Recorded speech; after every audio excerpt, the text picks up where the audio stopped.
Hello guys, welcome. So, spiritual reading tayo ngayon, okay? So, ngayon itatanong natin, meron bang hidden attack sa energy mo, okay? Meron bang hidden attack? Ayan, give me the message. Meron bang hidden attack sa energy mo? So, hindi halos lahat makaresonate dito, ha? So, comment down below kung pakaramdam mo ikaw yung tinutukoy dito kasi magkakaiba kayo ng energy, okay? So, ikaw yung makakaalam dito kung pakaramdam mo iyo tong sinasabi ko. Okay? Ayan, so start na tayo. May hidden attack ba sa energy mo?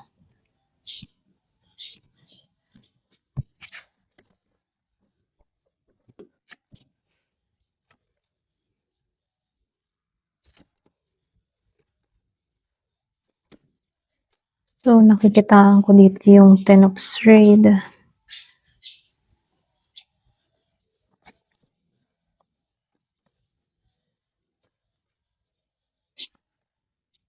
So, meron akong nakikita dito na Earth sign, Virgo, Capricorn, Taurus. Pwedeng Earth sign ka.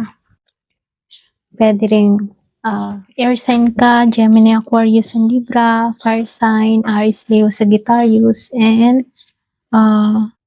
water sign is Scorpio, Cancer, and Pisces. Pero malakas dito yung Aries, ha. Pwedeng meron ditong Aries energy. Pwedeng ikaw, Aries ka. Okay? Ayan, so start na tayo.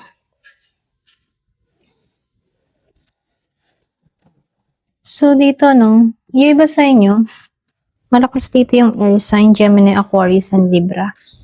Kumbaga ikaw, malakas yung mo, kumbaga malakas yung pag-iisip mo dito, okay? Hindi ka madaling maapektuhan, okay? Lalo na mga pagtatapon ng energy. Kasi yung iba, yung mga tipong hindi ka madaling mamanipula. Ito na yung nakikita ko. Kasi yung iba sa inyo, malakas yung fighting spirit mo. Kumbaga, strong yung kaisipan mo dito. Kasi lumalabas din dito, meron kang protection, okay? So dito, hindi ka madaling ma-manipulate. Okay, wait lang ha, buksan ko lang yung ilaw. So dito, kasi dito, alam mo kasi yung tama at mali, ito na yung nakikita ko sa'yo. Meron kang awareness sa paligid, kaya hindi ka madali ding maapektuhan. Kung meron man nagtatapon sa'yo ng negative energy, hindi ka madaling makontrol, okay? So nakikitaan ko rin dito, stable kasi yung foundation mo. Iba sa inyo, ikaw yung tipo ng tao na okay ang sitwasyon mo. Okay yung finance mo, okay yung family mo, meron kayong masasabi na long-term security pagdating sa kabuhayan, Hindi ka basta-basta masisira, hindi ka basta-basta maapektuhan, okay? So, lumalabas din dito, ikaw kasi din yung tipo ng tao na iwas ka sa gulo. Okay? Hanggat maaari. Kapag may pakaramdam ka na merong something yung tao sa'yo, ikaw na yung umiiwas rito. Okay? Kung merong conflict man, or gulo, away, kumbaga, humuhupa na dito, Kasi marunong kang umiwas dito. So, nakikitaan ko dito, hindi naman active yung away or competition dito. Okay? So, nakikitaan ko dito, hindi naman active yung away niyo ng taong ito dito kung meron kang kaaway. Kasi mas ikaw kasi ramdam mo kapag, merong may masamang tangkasa, ikaw na lang yung umiiwas dito. Okay? Kaya pagdating dito, merong ending ng betrayal or pain dito, Pwedeng may nangyari sa inyong dati na masakit, pero nakikitaan ko dito tapos na eh. Hindi na naman to ongoing dito, yung gulo, away mula sa taong ito. So, meron akong nakikitang Gemini, Aquarius, and Libra. Malakas yung Gemini. So, dito, marami kang sumusuporta dito, kaibigan. Para bang meron kang support system dito. Merong mga tao dito na totoo na masaya para sa'yo. Hindi ka nag-iisa, okay? Kumbaga dito, no, ikaw mismo dito yung marunong mag-limit, lalo-lalo na sa sarili mo. Kumbaga, marunong ka dito mag-control ng, halimbawa, sobrang pag-iisip, marunong ka mag-control, ano. Hindi ka nagpapa-apekto sa takot or sa mga pag-aalinlangan, ano.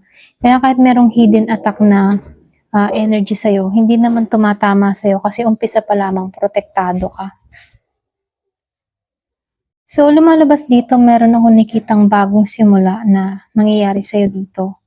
Para ba magkakaroon ka ng bagong energy, bagong opportunity, at ito yung positive dito, no? So, nakikitaan ko rin din dito, no? Merong unfinished cycle sa inyo ng tao na to. Para bang may hindi pa totally na close na chapter dito, no?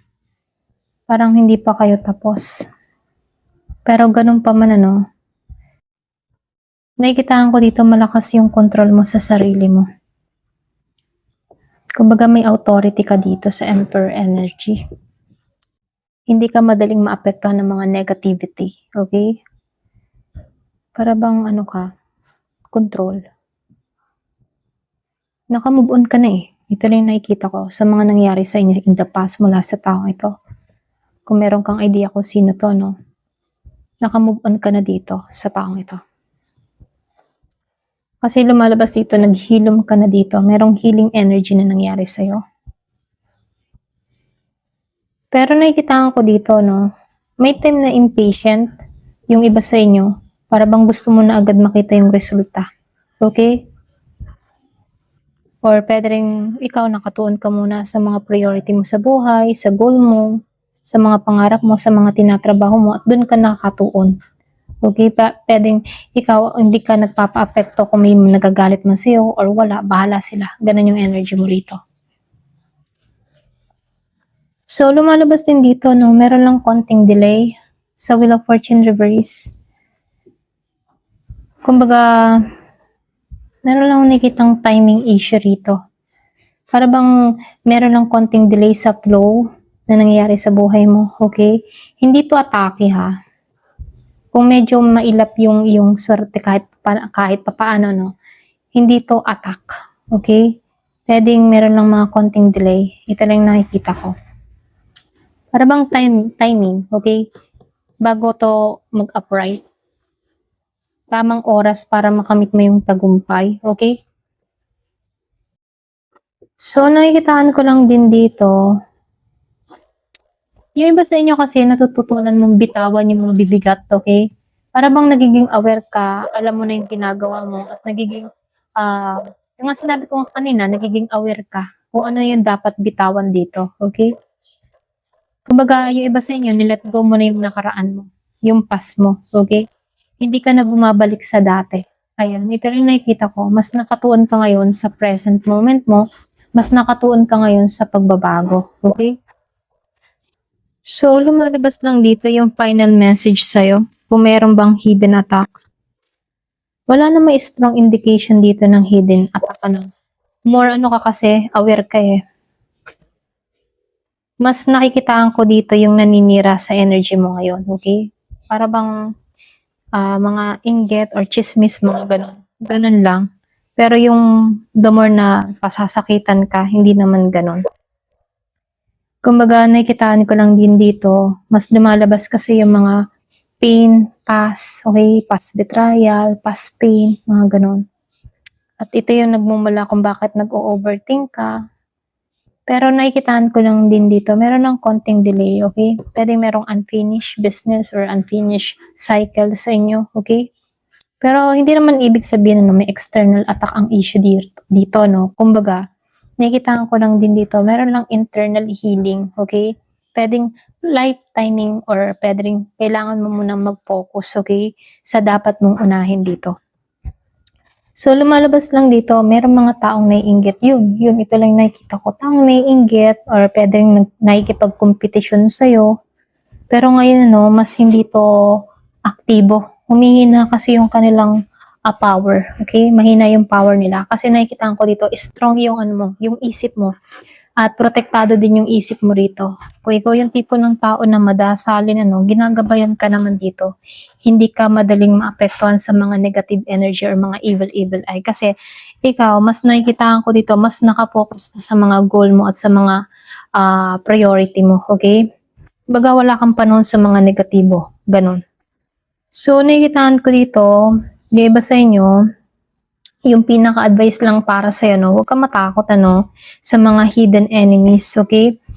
Hindi yun ang main issue dito kasi mas nakikitaan ko dito, kailangan mong bantayan yung pag-iisip mo, okay? Yung pagiging mong overthinking. Yung iba sa inyo hindi halos lahat. Kumbaga, sinasabihan ka dito na huwag kang mag-isip ng mga kung ano, okay? So, kailangan mong bitawan yung mga nangyari sa nakaraan. Kung ano man yung mga masasakit na nangyari sa nakaraan, bitawan mo na to, okay? Kumbaga, hindi ka na nito sakop sa kasalukuyan, okay? Ayan, ito na yung mensahe sa'yo, Ayan, hanggang dito na lamang po. Thank you for watching. Love and peace.